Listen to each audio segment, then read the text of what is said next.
बिस्मिल्लाहिर्रहमानिर्रहीम, अस्सलाम वालेकुम नाज़रीन, आप देख रहे हैं द लास्ट आवर। मैं हूं यासिर रशीद और प्रोग्राम में मेरे साथ मौजूद हैं सीनियर तजज़ियाकार राना मोहम्मद अजीम साहब।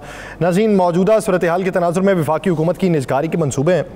3200 में से 1700 यूटिलिटी स्टोर्स बंद हैं, 6000 मुलाजमीन को बरतरफ करने का फैसला है और माजी करीब में भी ये पॉलिसी जो थी इसको शुरू किया गया और अब इसके ऊपर आके इसकी एग्जीक्यूशन देखने में आ रही है।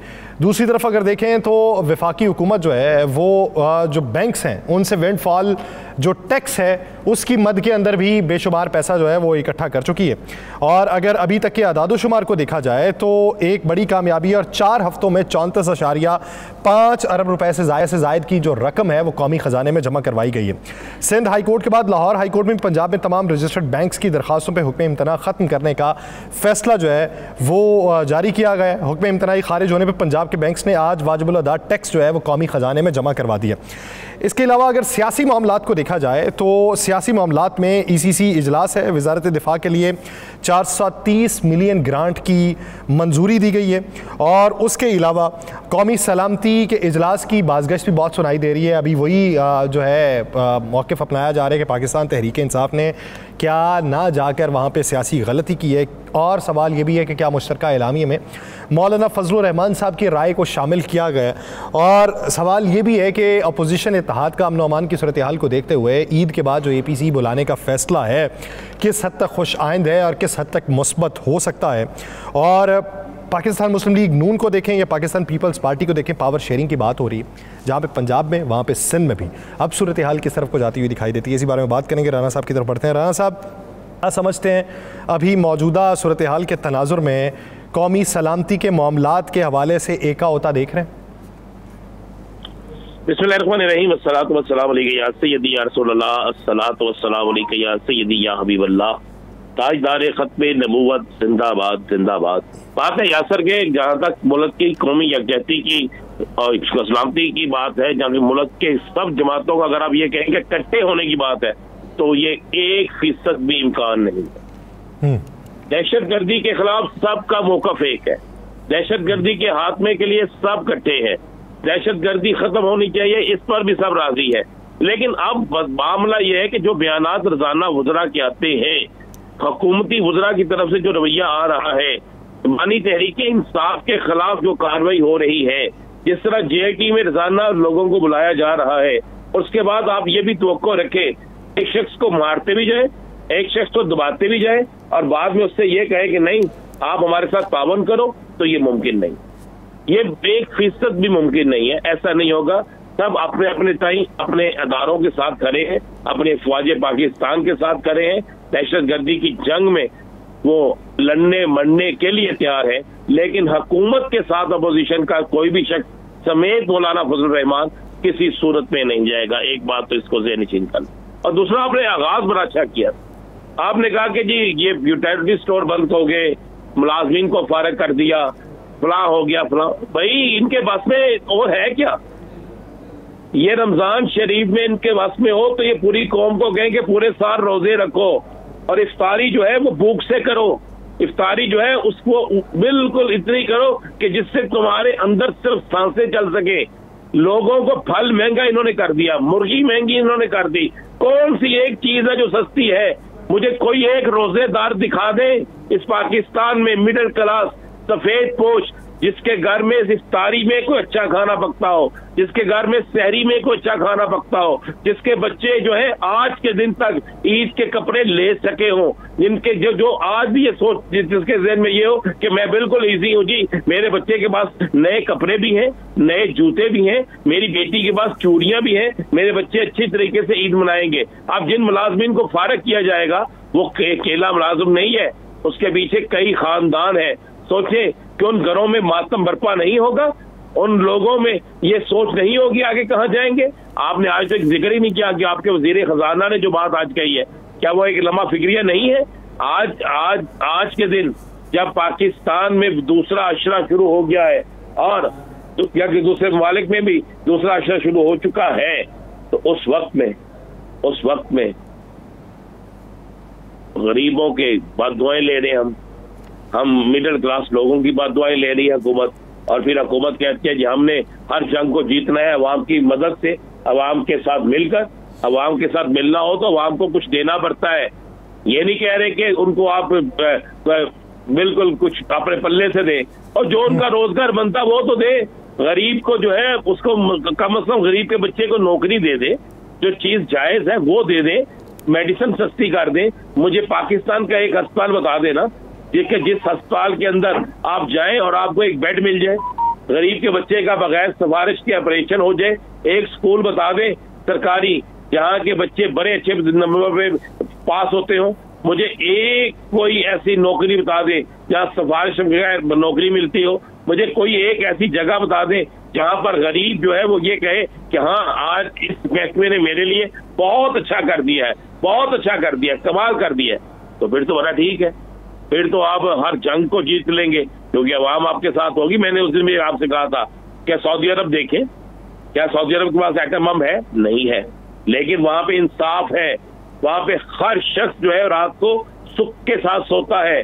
वहां की हुकूमत अपने शहरियों का ख्याल रखती है। वहां की हुकूमत अपने शहरियों को हर सहूलत मुहैया करती है। वहां की हुकूमत वहां पे बाकायदा लोगों को, गरीबों को, मस्कीनों को, सफेद पोशों को सबका ख्याल करती है। और आज वहां पे कानून की बालादस्ती है और लोग उनसे मदद मांगने जाते हैं और वो मदद भी करते हैं। और हम सब कुछ होने के बावजूद भी हम रोजाना आज नजगारी के नाम पर इतने लोग बेरोजगार हो गए, फलां चीज के नाम पर इतने लोग बेरोजगार हो गए और फलां के नाम पर ये हो गया। तो ये हमें सोचना चाहिए, हर जंग उस वक्त जीती जाती है जब कौम साथ खड़ी हो। और अपोजिशन जमातों को आपको चलने पे तुले हुए हैं। और साथ में यासर साहब आप कह रहे हैं कि क्या ये सब एक पेज पे हो सकते हैं? दहशतगर्दी के मामले पे सबका मौक़िफ़ दुरुस्त है कि बिल्कुल खत्म होनी चाहिए, लेकिन जो घर का मालक होता है ना इक़्तिदार में बैठा यानी हुकूमत, उसको फिर तहम्मुल का मुज़ाहरा करना होता है, उसे जाके मनाना होता है।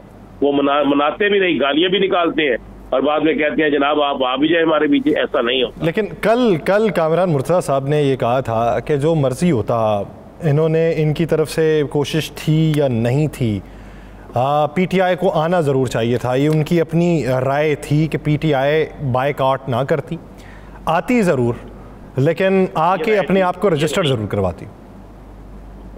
बात ये राय थी कामरान मुर्तज़ा साहब की, उनकी राय का एहतराम है। ये बिल्कुल PTI की राय आप आज के प्रोग्राम में PTI से पूछिएगा, ये तो वो जवाब दे सकते हैं। आपने मुझसे एक बतौर न्यूट्रल टेक्स्ट पूछा है, एक बतौर तजियाकार पूछा है, तो मैं आपको बता रहा हूँ कि हकीकत जो है हमें उसे नहीं जुटला सकते। आपको रवैयों में तब्दीली लाना होगी। जब रवैयों में तब्दीली आ जाएगी फिर सब ठीक हो जाएगा। अच्छा राना साहब, एक आपने कहा जी हुकूमत ख्याल नहीं करती, ये आपको गिला है। हुकूमत सर क्या ख्याल करे? आज की ख़बर है, शाम गए आई कि वफाकी कैबिनेट जो है उसने वज़राए मुमलिकत की सर मैं अगर आप कहें बड़े गरीब लोग थे सर, मैं पूरी तफसील आपके सामने रख देता हूँ कि नए बिल की मंजूरी के बाद जी मेरे पास है, मैं पा रहा था, मैं सुन रहा था और मुझे बड़ा मैंने कहा ये मुस्तहिक है लोग हैं, बल्कि इनको कोशिश करें यासर साहब अपनी और मेरी तनख्वाह भी इनको दे दें। सर नाजरीन को भी बता देना सर कि देखें कितना मुश्किल काम कर रहे हैं, कितने फ़ीसद तनख्वाह बढ़ी है उनकी।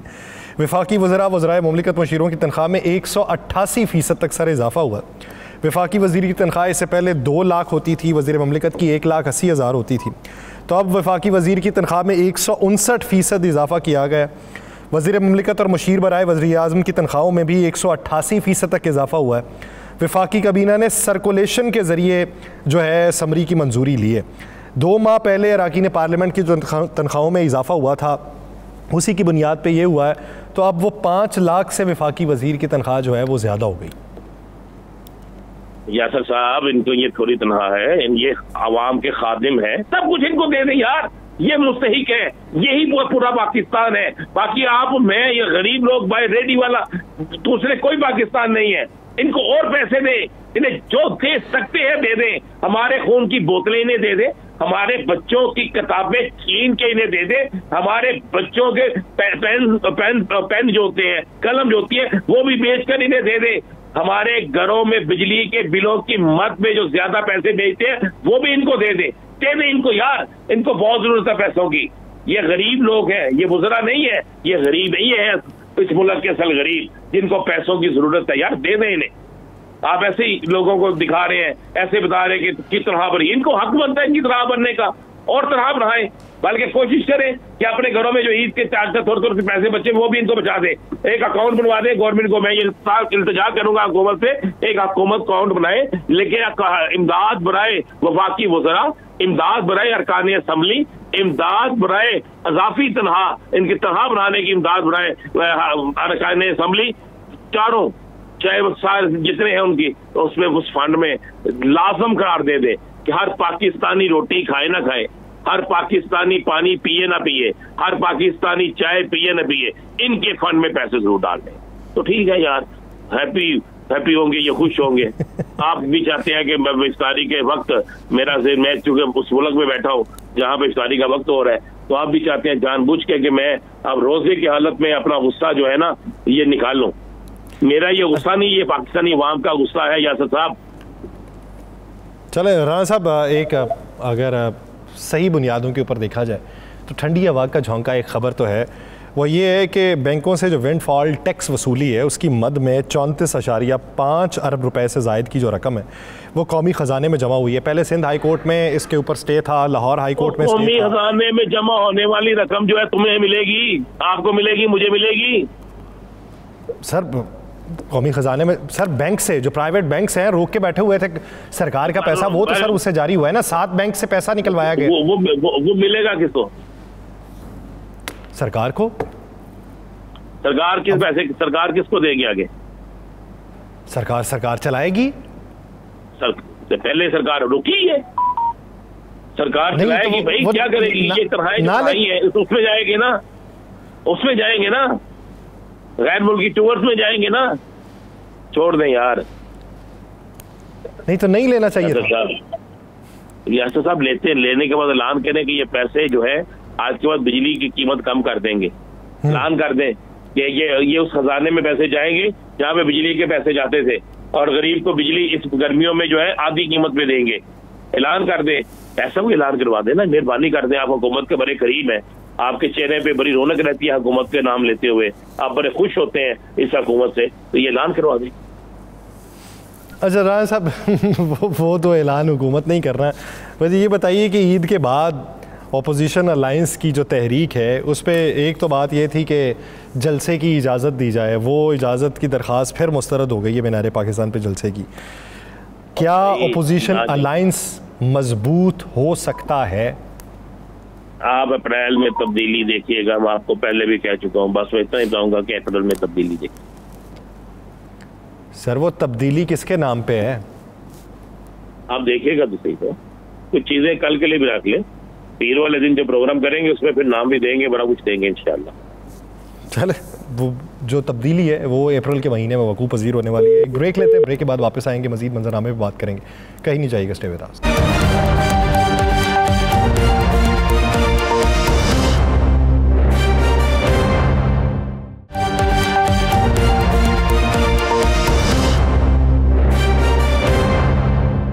ब्रेक के बाद खुशामदीद नाज़रीन, अपोजिशन अलायंस के हवाले से बात करते हैं। अपोजिशन के मौजूदा जो मुतालिबात थे जो आपस में बैठ के तय किए गए थे वो किस हद तक पाया तकमील तक पहुंच चुके हैं? वो जो ग्रीवेंसेस थे माजी करीब के, जो दूसरों के भी थे, जैसे कल मैं बात कर रहा था कि एक तरफ तकिया किया गया था पीडीएम के प्लेटफॉर्म के ऊपर कि तमाम जो जमातें थीं उनका फितरी इत्तेहाद हो या गैर फितरी इत्तेहाद हो, इलेक्शन साथ लड़े हों या मुखालिफ लड़े हों, उनके पार्टी बयानिए जो हैं वो एक जैसे हों या मुख्तलिफ हों, उनमें राइट वाले हों या लेफ्ट वाले हों, वो मुश्तरका मफादात के तहत आगे बढ़ने की तगदो कर रहे थे। लेकिन जब हुकूमत बनी तो उसमें जमीयत उलमा इस्लाम फ़े को उस हद तक एंटरटेन नहीं किया गया जिस तरह जमीयत उलमा इस्लाम फ़े ने उनका साथ दिया था। अब अगर ये बात की जाए कि ये पाकिस्तान के मकासद के लिए आगे बढ़ने की बात है, यकनिकाती एजेंडा है, तो ये सोच से मावरा बात लगती है, क्योंकि तमाम सियासी जमातें जो हैं वो ख़ास मकासद के लिए, अपने बयानिए के लिए, अपनी पॉलिसी के लिए और अपने खदोखाल के लिए पाकिस्तान को बेहतरी की तरफ लेकर जाने का एजेंडा देती हैं।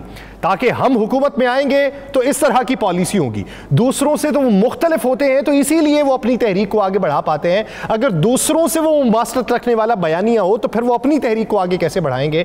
तो क्या इस वक्त ये ज़रूरत है कि कोई भी तहरीक चलने से पहले उसका एजेंडा तय किया जाए और उस तहरीक के मकासद को हासिल करने के बाद जो पावर शेयरिंग है उसकी भी बात पहले ही कर ली जाए, तो तभी वो तहरीक मजबूत हो सकती है।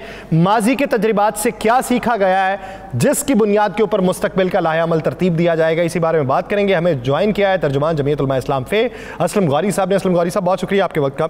असलम गौरी साहब, मेरा ये बुनियादी नुक्ता है कि कोई भी जमात हो, मिसाल ABC YZ, आप कोई भी जमात ले लें, उसका खासा, उसके मकासद और उसकी तरजीहात वो यही होती हैं कि अगर हम इक़्तिदार में आए तो ये करेंगे।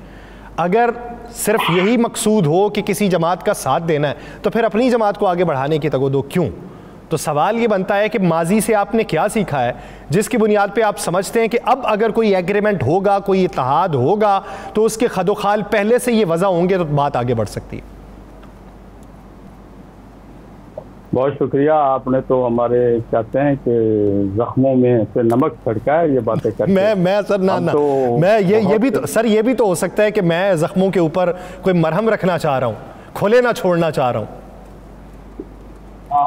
देखिए, हमने तो भाई ये काम हमेशा से करते आ रहे हैं और हमेशा ही जब बात होती है तो आइन की बालादस्ती की बात होती है, पार्लियामेंट की बालादस्ती की बात होती है, रूल ऑफ लॉ की बात होती है और ये सारी चीज़ें हम लेके चलते हैं। और मेरा ख्याल आज से नहीं कर रही है, 1970 से, बल्कि शुरू से पाकिस्तान बना तो ये कहानियाँ चलती आ रही हैं और हम इन कहानियों को फेस करते आ रहे हैं अब।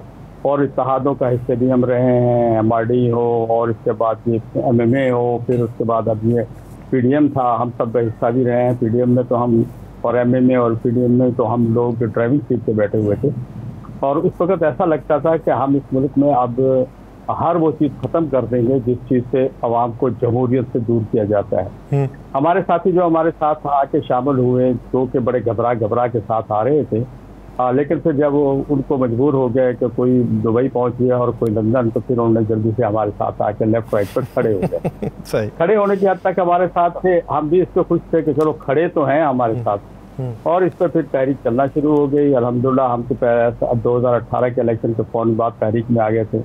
14 मिलियन मार्च किए हमने, आज़ादी मार्च किया। तो ये साथी जब हमारे साथ आ गए तो स्टेज पर तो आ जाते थे, मजमे में नहीं होते थे या पिंडाल में नहीं होते थे, तो हमने उसी पे सब्र शुक्र किया, उनको लेके चलते रहे। और फिर एक टाइम ऐसा आया कि 2018 जब इलेक्शन आया 2024 वाला, तो फिर हमारे साथियों ने कहा कि नहीं जी, सियासत अपनी अपनी है। मुझे याद है कि आपसे इस वक्त के नायब वज़ीर आज़म साहब ने लाहौर में कहा था।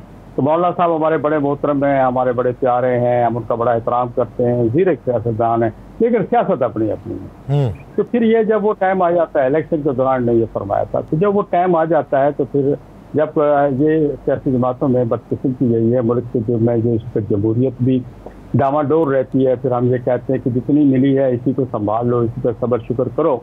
तो उसकी बुनियादी वजह यह होती है कि हम अपने अपने मुफादात को लेके भी तहरीकों में होते हैं, हम इज्तिमाई मुफादात की बात तो करते हैं, लेकिन जब मौका आता है तो फिर अपने ज़ाती मुफादात के ऊपर चले जाते हैं। तो मैं समझता हूँ कि इसमें PDM में बहुत सख्त तजर्बा है और यही वजह है कि हम इस नए इत्तेहाद में जाने से घबरा रहे हैं। और हम जैसे जैसे इनके करीब होते हैं नए इत्तेहाद वाले दोस्तों के, हम महमूद सातिकजई का चेहरा देखते हैं, पुराने संजीदा साथी हैं, हमारे साथ पूरे 4-5 साल PDM में रहे, पुराने उनके वालिद साहब भी पार्लियामेंटेरियन थे। तो हम उनका जब चेहरा देखते हैं हम भाग के थोड़ा सा करीब चले जाते हैं, मोहब्बत में आगे बढ़ जाते हैं। तो जब आगे बढ़ते हैं तो फिर हमें पता लगता है 26वीं तरमीम के बाद जिन दोस्तों ने हमें कहा था कि आपका बहुत बहुत शुक्रिया, आपने हम पर बड़ा एहसान किया है, हम आपको गुजार हैं, फिर वो सारा उसका मलबा हमारे ऊपर डालते हुए नजर आते हैं। बात यहाँ तक होती तो फिर फिर हम थोड़ा सा आगे बढ़ते हैं कि शायद खाकान साहब आ जाते हैं, वो कहते हैं नहीं कदम आगे बढ़ाओ, हमने मिलकर चलना है, सब कुछ है। शायद खाकान आपको याद होगा PDM के सेक्रेटरी जनरल थे, मौलाना साहब सदर थे, शायद खाकान साहब तो समझदार आदमी है, बहुत शरीफ आदमी है, बात को भी समझते हैं, करते हुए बहुत सोचते हैं। तो हमने फिर उनका हाथ पकड़ा, फिर आगे की तरफ बढ़े। तो फिर जनाब अभी आप देख लें जो परसों कौमी सलामती काउंसिल का इजलास हुआ है, हमें किसी ने नहीं पूछा कि आपने जाना है नहीं जाना है, हम बाइकाट करने जा रहे हैं, इंटीमेशन देना भी जरूरी नहीं समझा। तो मैं समझता इस तरह से इत्तेहाद ना बनते हैं ना चलते हैं जब तक आपका एतमाद नहीं होगा। और हम तो डसे हुए हैं इत्तेहादों के, मेरा जुमला बड़ा मैं अक्सर कह देता हूँ कि हम तो इत्तेहादों के डसे हुए हैं। तो जब तक कि ये हमें एतमाद नहीं आता और ये चले मैं फिर एक शेर सर जो है वो आपकी नज़र करता हूँ कि सोच में हूँ सभी इस बार कहाँ जाएंगे, आस्ती झाड़ दी तो यार कहाँ जाएंगे। हाँ, ये तो बहुत आपने शेर पढ़ा है, ये तो हैरान कर दिया। बहन ये कि हम सारी ख्वाहिश तो है, चाहत भी है, दोस्तों की भी चाहत है। मैंने जिनका नाम लिया उनकी बहुत चाहत है, पुराने साथी हैं हमारे साथ, कुर्बानियाँ देने वाले हैं, वो उनके साथ भी कहीं ना कहीं हाथ तो होता है।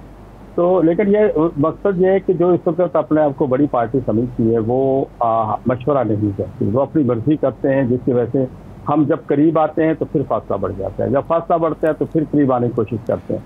अभी आपको ये अंदाज़ा होना चाहिए कि हमारे और इनके दरमियान में कितने बड़े फासले हैं। हमने एक दूसरे को किन किन अलकाबात से नवाजा हुआ है, और आज मेरा और इसका कारकुन कैसे खड़ा हो सकता है हाथों में हाथ डाल के, जब तक हम उनको कोई मोहब्बत का सबक नहीं पढ़ाएंगे, उनको कोई बताएंगे। लेकिन गौरी साहब, आप क्या समझते हैं कि वो जो फैसले करते हैं या जो दूरी इख्तियार करते हैं या जो कम्युनिकेशन बैरियर्स जो बीच में होते हैं, ये दानिस्ता तौर पे उनकी तरफ से किया जाता है या फिर वो इतने बाइख्तियार नहीं हैं कि वो कुली तौर पे ख़ुद फैसला कर सकें जब तक उनकी मुलाकात नहीं हो जाती और मुलाकात में रुकावट हुकूमत डालती है? दोनों चीज़ें, आप दोनों चीज़ें, सेकंड वाली चीज़ अपनी जगह है, फर्स्ट वाली चीज़ अपनी जगह है। सेकंड वाली ठीक है, वो उनसे गाइडलाइन लेना चाहते हैं, लेकिन ये गाइडलाइन का सिलसिला भी अब ख़त्म होना चाहिए। 2-4 आदमी उनके जिम्मेदार हों जो यहाँ डिसीजन लें। इस तरह से हर बार हम गाइडलाइन लेने जा रहे हैं, इसकी मुनासिब भी नहीं लगता। सियासी पार्टियों में तो अदारे होते हैं, हमारे पास अदारा है जिसका मरकज़ी मजलिस शुरा है, मरकज़ी मजलिस अमूमी है, मरकज़ी मजलिस आमला है, हम उसमें बैठ के फैसले करते हैं। हमारी पॉलिसी साज अदारे वही हैं, तो हम वहाँ की पॉलिसी, चाहे मौलाना साहब हो, मौलाना अब्दुल गफ्फार हैदरी साहब हों या मैं हूँ या एनी पार्टी का कोई भी साथी है, कामरान साहब हैं, वो उसको फॉलो करते हैं जो हमारी पार्टी ने एक बनाया हुआ था। तो ये नहीं होता कि हर चीज़ के हम आज दूसरे से पूछते फिरते हैं। एक पार्टी के डिसीजन होते हैं, हम डिसीजन पे चलते हैं। तो मैं समझता हूँ ये चीज़ भी इनको ठीक करनी होगी। अगर इत्तेहाद में बैठेंगे तो फिर कल को हम एक फैसला करते हैं, फिर ये कहेंगे हम पूछने जा रहे हैं, हुकूमत मिलने नहीं देगी, और फिर इत्तेहाद गया साइड में, समझिए बात को। तो अब ये सूरत हाल वो जो है हम उसको सोच रहे हैं, हम इसी परेशान हैं। फिर ये तो मेरी समझ में नहीं आता कि ये क्यों ऐसा करते हैं कि जी हम अब जाते हुए अगर हमें टेलीफोन कर देते, इन्हीं का फायदा था ना। हो सकता है इनकी बात सुन के हम भी रुक जाते, नहीं जाते, लेकिन इन्होंने इस तरह बाइकाट किया खामोश से, और सुबह 10 बजे उठ के रात 1 बजे तक इन्होंने कोई हमें बताया नहीं, और सुबह 10 बजे उठ के प्रेस कॉन्फ्रेंस कर रहे हैं, हम तो नहीं जाएंगे, ये हमें मुलाकात नहीं करने दी गई, हमें मिलने दी गया है। ये सिलसिले को ठीक होना चाहिए। अगर ये सिलसिला ठीक नहीं होगा तो मैं समझता हूँ कि इत्तेहाद के बारे में कह सकता हूँ अभी दिल्ली दूर है। अच्छा, तो अभी जो एक ख़बर है कि ईद के बाद अमन अमान की सूरत हाल के ऊपर अपोजिशन APC बुलाना चाह रही है। अब लफ्ज़ अपोजिशन का है, अपोजिशन में कौन लोग हैं जो APC बुलाना चाहते हैं? क्या आप लोगों की तरफ से ये राय है या जिसने ये राय कायम की है उसने आपकी राय को शामिल नहीं किया? मेरा ख्याल मेरे वही दोस्त अपोजिशन अपने आप को समझते हैं जो हमें राय लेते नहीं हमें, और जो हमें मशवरा भी करते हैं और अपनी मर्जी करते हैं, वो अपने आप को अपोजिशन समझते हैं। अगर वो बुलाने जाएंगे तो कोई एजेंडा देंगे हमें, कोई चीज़ ऐसी देंगे तो फिर हम उस पर गौर व फौज करेंगे क्या हम उसमें शरीक हो सकते हैं, नहीं हो सकते। ये बात की बात है। अच्छा, एक चीज़ असलम गौरी साहब, मैं पार्टी गाइडलाइन नहीं पूछूंगा, पार्टी नैरेटिव नहीं पूछूंगा या पार्टी का फ़ैसला नहीं पूछता, वो आपकी मजलिस शूरा जो फ़ैसला करेगी या जो मौलाना फ़ैसला करेंगे या जो उस मीटिंग के अंदर फ़ैसला होगा। आप बतौर सियासतदान, बतौर पाकिस्तानी, बतौर एक पॉलिटिकल कारकुन, क्या समझते हैं कि माजी के तजर्बात से सीख के आप लोगों को क्या करना चाहिए? ये तो हालात अब आगे के बताएंगे ना कि क्या होगा, लेकिन आप क्या समझते हैं कि क्या करना चाहिए कि जिसके नताइज माजी जैसे ना निकलें? क्या पावर शेयरिंग की बात करनी चाहिए? क्या एक मुश्तरका सीट एडजस्टमेंट की बात करनी चाहिए? इलेक्शन मिल के लड़ने की बात करनी चाहिए? नैरेटिव एक रखने की बात करनी चाहिए? ये किसी ख़ास पॉलिसी के ऊपर जो चीज़ है उसको पहले उस पर मुत्तफिक हो जाना चाहिए? मैं समझता हूँ कि इलेक्शन मिलकर लड़ने से तो कोई हासिल नहीं होगा, और जहाँ फैसले होते हैं उन फैसलों को ठीक कराने की लड़ाई लड़नी चाहिए। और अगर इलेक्शन साफ और शफाफ नहीं होते तो 10 दफ़ा इलेक्शन कराने उसका फ़ायदा तो कोई नहीं होगा। और इसलिए पहले साफ और शफाफ इंतखाबात के बारे में वन नुकाती एजेंडा होगा जिससे हमारी पूरी अपोजिशन बैठे और फिर उसको हुकूमत को मजबूर करें कि वो भी इस पर आए और ये मामला एक तय हो कि इलेक्शन जो भी हो जिस वक्त भी हो तो साफ और शफाफ होना चाहिए, उसकी गारंटी होनी चाहिए। उसके क्या मुश्तरका तौर पर अपोजिशन या हुकूमत बैठ के PRO तय कर लें या कोई चीज़ तय कर लें, उसके बगैर तो कुछ भी फ़ायदा नहीं है, कुछ भी नहीं है। मैंने जैसे अर्ज किया कि हमने तो हर तहरीक को आईन पाकिस्तान और ये सब चीज़ों को मद्देनजर रख के रूल ऑफ लॉ चलाते रहे हैं, लेकिन रूल ऑफ लॉ के अंदर बहुत कुछ होता है जो हम कहते नहीं हैं। असल चीज़ ये है कि अगर आप इलेक्शन साफ सुथरे नहीं कराएंगे, दुरुस्त नहीं कराएंगे, इलेक्शन में कोई भी जीते, हमें उससे कोई गर्ज नहीं। जीतने वाले को ही पता होता है कि मैं जीत रहा हूँ, हारने वाले को भी पता होता है मैं इस हल्के में हार रहा हूँ। ये कोई छुपी बात नहीं होती। और आप जैसे दो साथियों को भी पता होता है इस हल्के से कौन जीत रहा है कौन हार रहा है, ये बात छुपाई नहीं जा सकती। अब आप देख लेना इतना बड़ा वाकया हो जाता है बलूचिस्तान में और ना वज़ीर आला है, ना कोई मिनिस्टर है, ना कोई चीज़ है, बातें बैठ के कोयटा में करते हैं या इस्लामाबाद में प्रेस क्लब से करते हैं। कोई ग्राउंड पे कोई नहीं पहुंचा है, वहाँ के पास दादरसी नहीं दी है। जो वहाँ के लोगों के इंटरव्यू आ रहे हैं जो मुस्लिमियत थे वो इंटरव्यू आपके सामने, जब उनको सुने तो फिर बंदा और कांप जाता है। तो इस तरह कब तक चलेंगे जब आप ग्राउंड पे नहीं है, आवाम के अंदर नहीं है।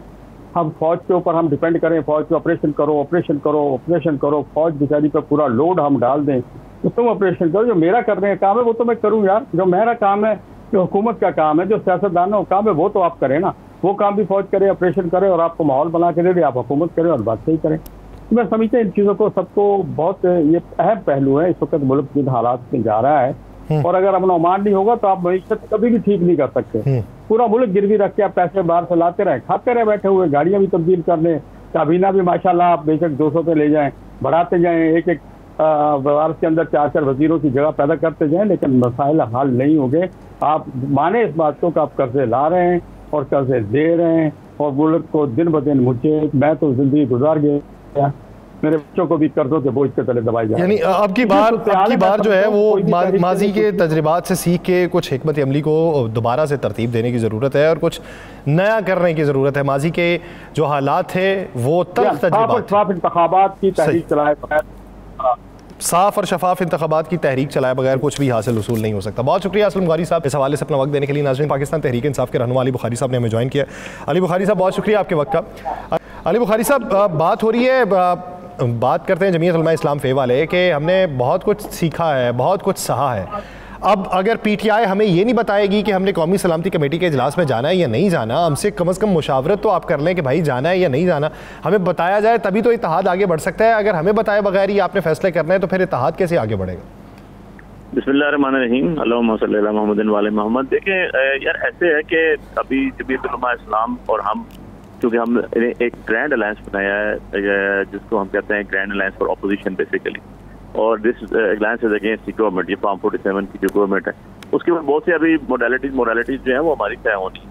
पर बिफोर दैट आपको याद होगा कि पहले अशरे में मौलाना साहब जो है वो पूरे पे गए हुए थे, पाकिस्तान में नहीं थे, वहाँ से वापस आए और उसके बाद अचानक ये इतना बड़ा इंसिडेंट हो गया। और उसके बाद क्योंकि नालायक, नाअहल और नखट्टू किस्म की, रसूल किस्म की जो अपने आप को अफलातून समझते थे वो गवर्नमेंट बैठी हुई है, तो इनसे तो कुछ इस्तेहा तो होती नहीं। जिनका एक इंटीरियर मिनिस्टर खड़े होकर कह देता है कि जी एक हफ्ते में एक ऐसे दो की मार है, तभी इनका जो है सीरियसनेस की तो ये आलम है कि आपने देखा कि इनकी जो सिक्योरिटी की इन्होंने कमेटी बुलाई, जो इजलास बुलाया, उसके अंदर ना जो जिसके ऊपर ये उछलते हैं बहुत ज्यादा, जो फॉर्मर 3 टाइम्स प्राइम मिनिस्टर है नवाज शरीफ बैठा हुआ था बीच में, ना उसने एज अ जिसको ये अलामत कहते हैं फेडरेशन की जरदारी साहब थे वो भी थे, ना उसके अंदर जो आपके इंटीरियर मिनिस्टर साहब थे। तो इन सारी चीज़ों को तो एक साइड पे रखें। तो जहाँ तक उसके अंदर शामिल हुए मौलाना साहब की पार्टी, वो तो अपना मतलब खुद देंगे, बट तमाउदादर जो एलामिया जारी हुआ और जिसको मैंने पढ़ा जो मौलाना साहब की पार्टी ने किया वो तो बड़ा क्लियर है, वो तो ऑलमोस्ट वही है जो हम भी कहते हैं। हमारा तो एक चांस है कि जी हमारी पार्टी पाकिस्तान की सबसे बड़ी पार्टी है, इवन एंड अदरवाइज की डकैती डालेगी। हम जैसे लोग इलेक्शन जीत के 50,000 वोट से बाहर बैठे हुए हैं और फॉर्म 45 की पैदावार जो है वो 47 के अंदर बैठे हुए हैं, बट इवन एंड अदरवाइज आप ये देखें कि अभी भी 90+ सीट्स हैं वो पाकिस्तान तहरीक इंसाफ की, सिंगल सोलो सबसे बड़ी पार्टी पाकिस्तान तहरीक इंसाफ की, और उसका लीडर इमरान खान साहब। अगर मैं आपसे आज बात करूं तो मैं इस कैपेसिटी में बात करूं कि मेरे सर पे इमरान खान साहब का हाथ है, मैं उनको बात करूँ, ये मेरी पहचान है। तो आप अगर हम लोगों को बीच में बैठाएंगे नहीं, इमरान खान साहब को आपको जरूरत पड़े तो आप एक जलसे के लिए सुबह 7 बजे चौधरी साहब को भेज के मुलाकात करवा दें और अदरवाइज आप मुलाकात ना करवाएं, तो नहीं चलता ना निजाम। इतना बड़ा इंसिडेंट हुआ है, गवर्नमेंट के सर पे बाहर है सारा, बलूचिस्तान में गवर्नमेंट पीपल्स पार्टी की है, तो फेडरल में नून की बैठी हुई है। इनकी अपनी सीरियसनेस का आलम बता दिया कि 1.5 साल में मैंने नहीं देखा पिछले साल में कि आपका फॉरेन ऑफिस से, फॉरेन मिनिस्ट्री से किसी किस्म का कोई एलामिया आया हो, किसी से रिलेटेड कोई स्टेटमेंट आई हो। They are just doing as a, मतलब उन्होंने एक आए हुए हैं जाली तरीके से, उनको कोई इंटरेस्ट ही नजर नहीं आ रहा। और सीरियसनेस का तो आलम मैंने आपको बता दी दिया कि अगर हमने कहा था जी कि खान साहब से बात करनी और करनी चाहिए। आपका एक पॉलिटिकल लीडर अगर जेल में और इतना बड़ा इशू है, और जो पाकिस्तान की वाहिद नेशनल पार्टी है जो चारों सूबों में अभी जो है वो और गिलगित बल्तिस्तान और मुजफ्फराबाद KJK में जिनका वजूद मौजूद है, तो वो सिर्फ और सिर्फ पाकिस्तान तहरीक इंसाफ है। अगर आप उनको कॉर्नर करके कहेंगे हम करेंगे। प्लस सेकंड चीज ये है कि आपके अंदर देख लें कि जो आपके वहाँ से स्टेक होल्डर्स हैं, वो स्टेक होल्डर्स को भी नहीं बुलाया गया। मतलब अगर महमूद खान अचगई साहब भी वहाँ नहीं बैठे, अगर अफसर मेंगल साहब भी वहाँ नहीं बैठे, अगर जो लोग बैठे हुए हैं वहाँ पर जिनको बात करना चाहते हैं उनको भी नहीं बुलाएंगे, जिनके हल्के हैं जो कॉन्स्टिट्यूंसी है उनको भी नहीं बुलाएंगे, तो फिर कौन सी आपने ये कारनामा अंजाम दे दिया। और एक बहुत तो फिर बुखारी साहब, ईद के बाद जो अपोजिशन APC बुलाना चाह रही है, उस पर क्या तमाम जमातों की आरा को आपने शामिल किया है? क्योंकि जमीयत उलमा इस्लाम कहती है हमें तो उसके बारे में कोई इल्म नहीं है या हमें तो कोई मशवरा नहीं दिया गया। लेकिन जी मैं सलमान अकरम राजा साहब के साथ बैठा हुआ था जब ये, मैं और वो 2 ही बंदे थे जब ये प्रेस कॉन्फ्रेंस की थी, और हमने कहा था कि जी हम ऑल पार्टीज कॉन्फ्रेंस बुलाएंगे, हमारे जनरल सेक्रेटरी सलमान अकरम राजा साहब ने कहा। और अब बात यह है कि ये सारा लाया अमल उस टाइम तय होता है जब ऑल पार्टीज कॉन्फ्रेंस बुलाते हैं, उसमें सारे शामिल होते हैं। उसके बाद की बात है ये जो आप अभी पूछ रहे हैं मौलाना साहब के हवाले से बात। बाकी हमारी उसके अंदर मुशावरत हुई, हमारी सुन्नी इत्तेहाद कौंसिल से भी मुशावरत हुई, हमारे अचगई साहब से भी हुई, हमारी जो GDA है उससे भी हुई, जो बाकी लोकल हमारी साथ जमातें हैं, पोलिटिकल पार्टीज हैं, उनसे भी हुई, हमारी इसमें सुन्नी इत्तेहाद कौंसिल के साहबजादा साहब से भी हुई। तो जब ऑल पार्टीज कॉन्फ्रेंस बुलाने का मकसद ही भाई ये होता है कि सबको बुलाया जाए, बैठाया जाए, सबका मौक़िफ़ सुना जाए और एक एलामिया। ये तो नहीं होता ना कि आप पावर कॉरिडोर में बैठे हैं और आपके जो हम कह रहे हैं वो सही है, बाकी सब गलत है, तो चीजें नहीं थी। और आप एक पार्टी को कॉर्नर करके कहें हम यहाँ पर दूसरी तरह बात देंगे, दे दी ना 3 साल होने वाले हैं, आप अप्रैल में 3 साल हो जाएंगे आप। तो आपने जो हशर नशर कर दिया ऑफ एंड ऑन PDM के गवर्नमेंट केयर टेकर से। सही, यानी ऑल पार्टीज कॉन्फ्रेंस बुलाने का जो फैसला आपने किया है उसके बाद वो तमाम दावतनामे सभी को भिजवाए जाएंगे और तमाम लोगों की आरा को बीच में शामिल किया जाएगा। अली बुखारी साहब इस हवाले से अपना वक्त देने के लिए नाज़रीन दीगर इश्यूज़ पे बात करेंगे। एक शॉर्ट ब्रेक के बाद कहीं नहीं जाएगा, स्टे विद अस।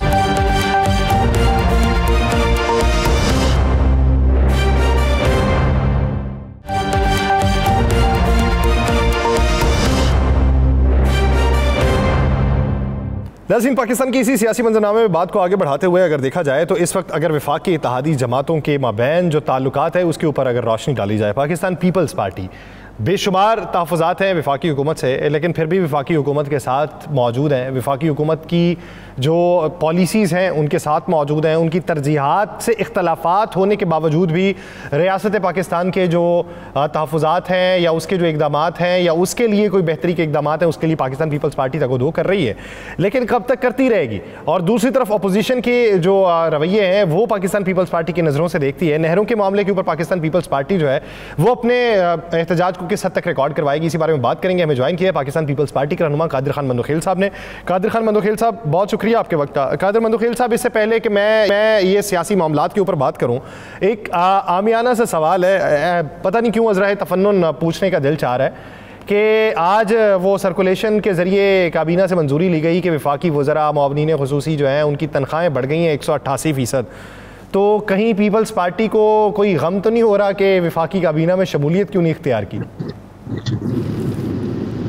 नहीं, गम, ये जो बातें आप बता रहे हो ये बातें हम पहले ही ठुकरा चुके हैं। और अलबत्ता मैं अरकान असम्बली के तनख्वाहों की बढ़ाने की बात की हिमायत करता हूँ। पिछली असम्बली में जहाँ में हिस्सा था, PTI वाले खुद तकरीबन तमाम MNA से उन्होंने दस्तखत लिए, शौकत तरीन साहब बढ़ाएंगे।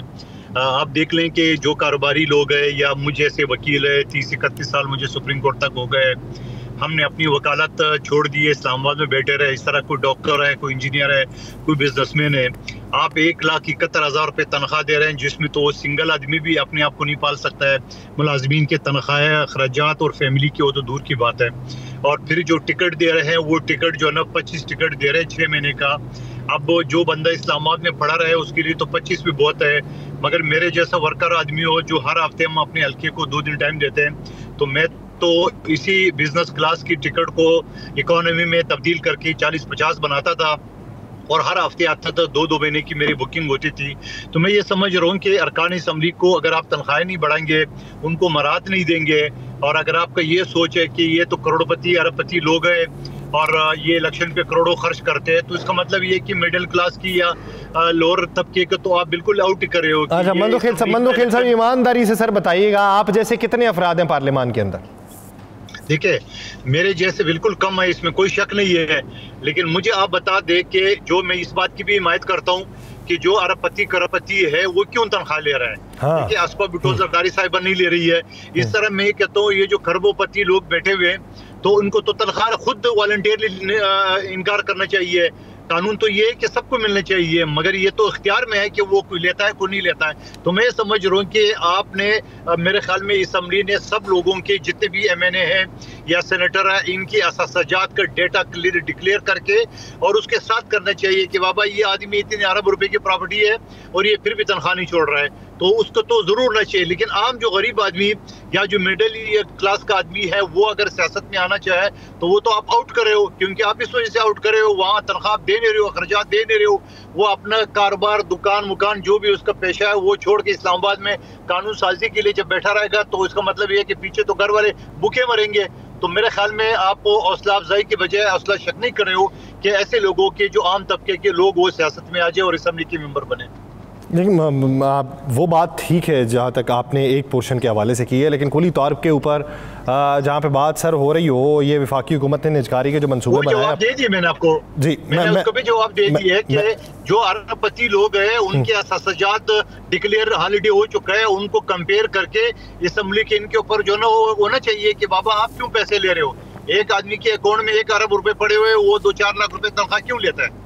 अच्छा, एक चीज़ और बताइए, पीपल्स पार्टी निजकारी की हिमायत नहीं करती, हाँ पब्लिक प्राइवेट पार्टनरशिप की हिमायत ज़रूर करती है, लेकिन यूटिलिटी स्टोर्स जो हैं वो 3200 में से 1700 बंद कर दिए गए हैं। 6000 मुलाजमीन को बरतरफ करने का फैसला है। क्या ये फैसला खुशाइंद है? इससे मईशत संभल जाएगी? और क्या पाकिस्तान पीपल्स पार्टी की इसमें राय को शामिल किया गया? देखिए, पीपल्स पार्टी के कोई राय शामिल नहीं है। यूटिलिटी स्टोर का बुनियाद मेरे कायद शहीद जुल्फकार अली भुट्टो ने रखा, और पिछली असम्बली में जहां मैं खसूसी कमेटी का चेयरमैन था, वहाँ हमने कमेटी में मुतफ़क्का तौर पे तमाम जो हमने मिनट्स दिए 72 महकमों का, उसमें यूटिलिटी स्टोर की कच्चे मुलाजमीन थे उनको भी रेगुलाइज करने के अहकामात हमने जारी किए। पीपल्स पार्टी ने हमेशा लोअर तबके के किसान, आरी और गरीब की बात की है। इसी तरह यूटिलिटी स्टोर का अगर मैं आपको डेटा बता दूं, यूटिलिटी स्टोर में 1 रुपये हुकूमत पाकिस्तान उसको पैसे नहीं दे रहे, बल्कि यूटिलिटी स्टोर पैसे बचा के दे रही है हुकूमत पाकिस्तान को। सर, सवाल ये पैदा होता है कि पीपल्स पार्टी की अगर आरा को भी शामिल नहीं किया गया, एक आपके पायलट प्रोजेक्ट, फ्लैगशिप प्रोजेक्ट को भी बंद करने की बातें हो रही हैं, कल को उठें और पीपल्स पार्टी का कोई प्रोजेक्ट हो वो बंद करने की बातें हो, चले वो अपोजिशन में आप होते तो एक अलग बात थी। इत्तेहादी होते हुए यूं सरफे नज़र करना, ये किन बुनियादों पे है? और इतने गिले करने के बावजूद भी आपकी कोई सुनवाई नहीं हो रही, तो उसके नताइज क्या निकलेंगे? उसके नताइज आपको 4 अप्रैल को नजर आ जाएगा। बिलावल भुट्टो जब शहीद भुट्टो की बरसी में जब तकरीर करेंगे तो आपको एक वाज़ा पॉलिसी पीपल्स पार्टी की आ जाएगी। जहां पंजाब में हमारे लोगों के साथ ज्यादती हो रही है, जहां कराची में K4 मंसूबे के लिए पानी का पैसों का इशू है, वो वफाकी हुकूमत नहीं दे रहे हैं। ये मुखबर खास आपने किसके लिए मुखबरी का उन्हें तमगा दिया? मंसूबा हमने बनाया था एन वक्त पे शहबाज शरीफ सी पोर्ट अथॉरिटी बनाया है 2 सूबों जो हमारी हुकूमत है सिंध बलूचिस्तान में, हमसे मशवरत नहीं की गई है। और सबसे बढ़कर सिंध को, यानी आप शेड्यूल तो बना रहे हो, यानी अच्छी बात है, चुलिस्तान को सरसब्ज बना रहे हो, हमारी तो ख्वाहिश है कि पूरा पाकिस्तान सरसब्ज हो, मगर ऐसे सरसब्ज को हमने क्या करना है कि आपने सिंध की सरसब्ज जमीन को आपने बंजर में तब्दील करना है, और सिंध के आवाम सर पे पांव रखे आपने चोलिस्तान के रेगिस्तान मनपसंद लोगों को 12 लाख एकड़ जो आपने अलाट किए किन लोगों की है उनका लिस्ट भी शायद कर ले। और पंजाब हुकूमत ने अपनी एडीपीज में 218 अरब रुपए रखे हुए और काम चल रहे। तो मैं ये समझ रहा हूँ कि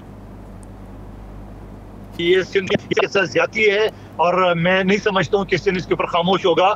और मुझे मेरा ख्याल है कि 4 अप्रैल को बिलावल भुट्टो साहब अपनी पॉलिसी बयान देंगे इंशाल्लाह भुट्टो साहब की बरसी के मौके पर। अच्छा, मैंने वो एक सवाल मेरा बीच में ही रह गया, मैंने कहा ये मुस्तफ़ा कमाल साहब को अपने मुखबर ख़ास किसके लिए मुखबरी करने पर तमगा दिया? डिप्टी कमिश्नर ने मीटिंग बुलाया, वहाँ मैंने कहा तो मुखबरी खास हमारी कानून या पुलिस की जबान में उनको कहते हैं जो थाने के लिए मुखबरी करते हैं और उनके लिए जासूसी करते हैं और वो उनके लिए पेदागरी करते हैं। 3800 वोट पे ये MNA बना हुआ है, मेरे 42,000 वोट है। आज भी इलेक्शन कमीशन के सारे सबूत हमारे पास है। न इलेक्शन कमीशन फैसला दे रही है, न ट्रिब्यूनल दे रही है, जबकि मेरे पिछले जब मैं उस कमेटी का हिस्सा था, हमने कानून पास किया है कि ये ट्रिब्यूनल 6 महीने के अंदर जो है ना वो फैसला देगी। आज 1.25 साल से ज्यादा हो गया और अभी तक ट्रिब्यूनल जो है ना केस स्टार्ट ही नहीं हुआ है। तो मैं समझ रहा हूँ कि ये हम जैसे लोगों के साथ ज्यादती है और ये मुखबरों को टोला जो है ना ये इनको जो है ना वो नवाजने के लिए सब कुछ कर रहे हैं। अच्छा सर, एक चीज़ बताइए कि अभी आप कहते हैं कि हुकूमत जो है हमारी तरफ तवज्जो नहीं दे रही, दूसरी तरफ अपोजिशन का अलाइंस बन रहा है, तो आपको लगता है कि हुकूमत की इस रवैये की वजह से अपोजिशन का अलाइंस जो है वो मजबूत हो जाएगा? जो अपने इत्तेहादियों को नहीं संभाल पा रही वो अपोजिशन को टैकल कैसे करेगी? वो बात आपकी दुरुस्त है कि सबसे बड़ी जो पार्टी है हुकूमत में 70 सीटों के साथ पीपल्स पार्टी है, वो उनसे नाराज है, MQM से नाराज है। मेरे ख्याल में कान में किसी ने उसको बोल दिया कि आपको कुछ नहीं कहा जाएगा, तुम चलते रहो। ये उनकी गलत फहमी है। लेकिन साथ साथ में ये कहूंगा कि जो अपोजिशन की बात करें, कौन सा अपोजिशन? खुद PTI के अंदर जो है ना वो दर्जन दड़े बने हुए हैं। खुद PTI से जो है ना मौलाना साहब नाला है। खुद PTI ने जो है ना वो MQM को धोखा दिए है। खुद PTI ने अख्तर सिंगल साहब को धोखा दिया है। खुद PTI ने मंजूर पश्तीन के साथ पश्तून तहफ़्फ़ुज़ मोमिन के 11 अक्टूबर को पिछले साल मुआहिदा किया था कि 2 महीने के अंदर हम कानून साजी करेंगे खैबर पख्तूनख्वा असम्बली में। आज 4 साढ़े 4 महीने हो गए। तो आप मुझे बताओ PTI के ऊपर एतबार कौन करेगा? मौलाना साहब तो खुलेआम कह चुके हैं कि जब हुकूमत से आप मुज़ाकरात कर रहे थे हमें एतमाद में नहीं लिया। चीफ जस्टिस से इनका वक्त मिला, मौलाना साहब के किसी बंदे को साथ नहीं ले गए। तो PTI तो अपना ही खेलता रहता है। तो यकीनन ये जो आप एहतियात की बात करें, कोई एहतियात नहीं बनेगा। आप मेरी बात लिख के ले ले। अच्छा कादर मंदो खेल साहब, बहुत लोग ये कयास आराइयाँ कर रहे हैं, खबरें दे रहे हैं कि अप्रैल का महीना तब्दीली का महीना है, और अगर आपकी नज़र में अपोजिशन का इत्तेहाद बनता हुआ दिखाई नहीं दे रहा, तो क्या वो तब्दीली जो है वो पीपल्स पार्टी के हाथों वकूफ़ पज़ीर होगी? देखिए, मैं तो ये समझ रहा हूँ कि 4 अप्रैल को बिलावल भुट्टो साहब पार्टी पॉलिसी देगी, और अभी मैं और आप जिस वक्त टीवी चैनल पे बैठे हुए हैं और आपका ये शो ख़त्म होने से पहले बिलावल भुट्टो साहब हुकूमत से अलहदगी का ऐलान कर दे तो मुंह के बल गिरेगी। अगले सेगमेंट में आप शहबाज शरीफ साहब को साबिक वज़ीर-ए-आज़म कहना शुरू कर देंगे। इतनी इनकी पोजीशन है। तो ये पोजीशन आपको मुस्तकबिल में मजबूत होती दिखाई देती है या कमज़ोर होती दिखाई देती है सर? देखिए, आप कराची को पानी का K4 K5 मंसूबा हम अज़म कर लेंगे। सिंध के सैलाब ज़दगान को पैसे नहीं दे रहे, हम बर्दाश्त कर लेंगे।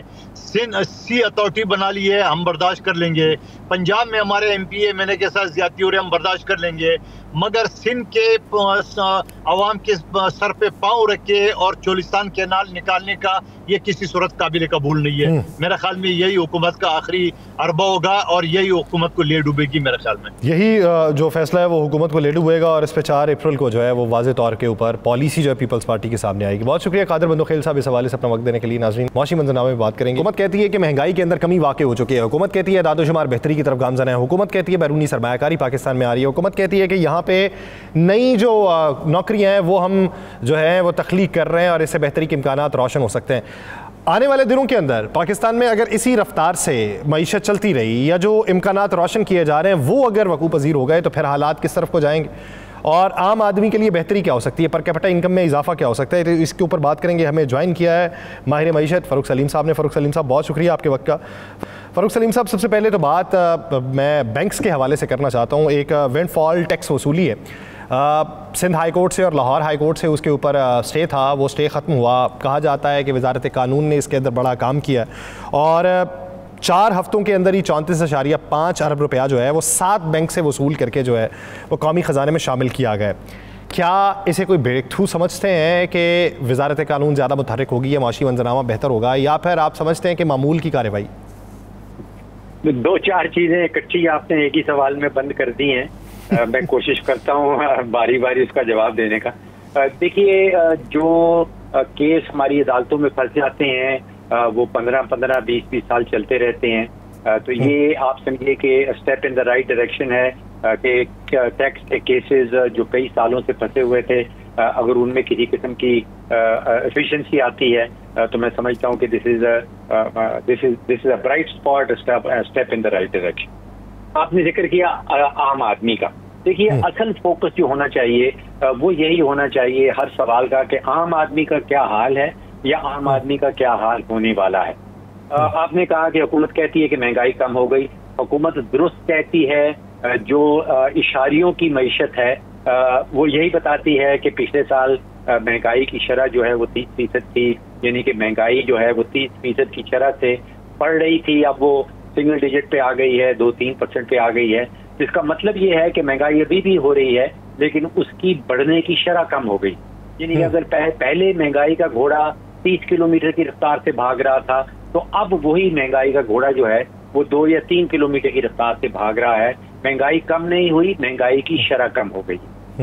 आम आदमी का जिक्र करें, देखिए हुकूमती इशारे जो हैं मुझे नजर आता है कि 2 किस्म की इकोनॉमी सामने आ गई है। एक है हुकूमत की इकोनॉमी जिसमें वो महंगाई के इशारे हमें बताती है, जिसमें वो सरमायाकारी के इशारे बताती है और बहुत सारे मस्बत इशारे जो है वो सामने लाए जाते हैं। एक मईशत है आम आदमी की मईशत, या खास तौर पे उसको कह लें तनख्वाहदार तबके की मईशत। और हुआ ये है कि तनख्वाहदार तबके के ऊपर जो 2 टैक्सेस का बोझ था वो 2019 में मुझे याद आता है कि तकरीबन 80 अरब रुपए का बोझ था। तनख्वाहदार पाकिस्तान का तबका $80 अरब रुपए का टैक्स जो है वो हुकूमत के खजाने में जमा कराती थी।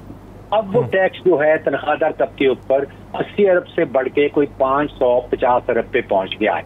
इसका मतलब ये है कि अगर आपकी 5 लाख रुपया भी तनख्वाह हो, जो पाकिस्तान के हवाले से बहुत जबरदस्त तनख्वाह समझी जाती है, तो 30-35% जो है उसका वो कट के आपकी जेब में आएगा। उसके बाद जब आप बिजली का बिल देने जाएंगे आपके ऊपर 18% मजीद टैक्स कटेगा। आप गैस का बिल देने जाएंगे मजीद टैक्स कटेगा। आप इंटरनेट इस्तेमाल करेंगे और आपके ऊपर मजीद टैक्स कटेगा। आप अपना मोबाइल फोन इस्तेमाल करेंगे आपके ऊपर मजीद टैक्स कटेगा। आप दूध का डब्बा खरीदने जाएंगे आपके ऊपर मजीद टैक्स कटेगा। तो हुआ ये है कि पिछले कोई 2 सालों में जो मजमूई मईशत, जो मजमूई महंगाई की शरह है वो लगभग 60-70% रही है। और तनख्वाहें जो हैं अगर वो बड़ी हैं, बहुत जगह तो बड़ी नहीं है, अगर बड़ी हैं तो 5-10% से ज्यादा नहीं बढ़ी। तो तनख्वाहदार तबके की जो कुव्वत खरीद है वो मैं समझता हूँ तकरीबन खत्म हो गई। अब बहुत सारे खानदान आपको ऐसे मिलते हैं कि जहाँ पे उनको फैसला करना पड़ता है कि बच्चों की फीस देनी है या बिजली का बिल देना है। हुकूमत खुद से बताती है कि बिजली की जो टैरिफ है वो तकरीबन 100% बढ़ा है पिछले कोई 24 महीनों के अंदर। तो 2 इकोनॉमीज वादे तौर पे सामने आई हैं। एक मईशत जो इशारियों की मईशत है, जो हुकूमत की मईशत है वो भी दुरुस्त फिगर्स आपको बता रही हैं, और दूसरी असल मईशत जो है वो आम आदमी या तनख्वाहदार तबके की मईशत है जहाँ कुव्वत खरीद बिल्कुल खत्म होकर रह गई। सर एक चीज़ ये बताइए, बात हो रही है बैरूनी इन्वेस्टमेंट की। बैरूनी इन्वेस्टमेंट में जो मुफाहमतों की यादाश्तों पे दस्तखत हुए थे सऊदी अरब के साथ हमारे, उसमें कुछ चीज़ें जो है पाकिस्तान में होती दिखाई दे रही हैं, लेकिन उसके पीछे भी कहा जाता है कि एक लंबा प्रोसेस था जो तकमील के मराहिल में था। लेकिन अब आने वाले दिनों में आपको कितनी मज़ीद इन्वेस्टमेंट आती हुई दिखाई दे रही है, या कितने वादे जो हैं उसके ऊपर अमल पैरा होता मंजरनामा नहीं दिखाई देता? देखिए, हुकूमत मईशत को, बैरूनी सरमायाकारी को बहुत पेचीदा बना के रखती थी। मामला बड़ा सिंपल था। देखिए, मामला कुछ ऐसा है कि 193 ममालिक हैं इस वक्त जो यूनाइटेड नेशंस के मेंबर हैं, और तकरीबन हर मुल्क एड़ी चोटी का जोर लगा रहा है कि उसके पास ज्यादा से ज्यादा फॉरेन डायरेक्ट इन्वेस्टमेंट आए। तो पाकिस्तान के साथ और आप समझिए कि 100 और कोई 92 ममालिक ऐसे हैं जो मुकाबला कर रहे हैं।